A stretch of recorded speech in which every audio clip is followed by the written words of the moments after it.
రజని, చాలా చాలా హ్యాపీగా ఉంది. నిన్నటి రోజు రాని రోజు, రేపటి రోజు మరువని రోజు. ప్రాణంగా నా చిన్నను ప్రపోజ్ చేసిన రోజు. కొన్ని క్షణాలు యుగాలుగా గడిపిన ఈరోజు చాలా సంతోషంగా ఉంది. అన్న దాస్ అన్న, బస్ కాంప్లెక్స్లో కత్తి లాంటి అమ్మాయి ఉందన్న. అవునరా మళ్ళీ సూపర్ గుంది పిగరు బండాపరా.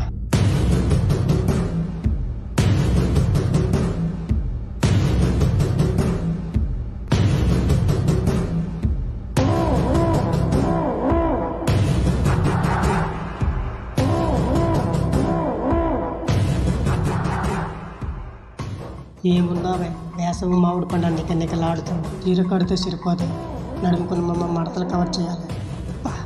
లెక్కిస్తున్నావే, నరం కట్ అయిపోయింది. ఎవట్రా నువ్వు? అడ్రస్ చెప్తే వస్తావేంటి? చి ఈడియట్, ఆడపిల్లతో ఎలా మాట్లాడాలో తెలియదా? అసలు సిగ్గుందా? కామంతో ఉన్నోడికి సిగ్గెందుకు? కామం కనిపించాలి, కామమే వినిపించాలి.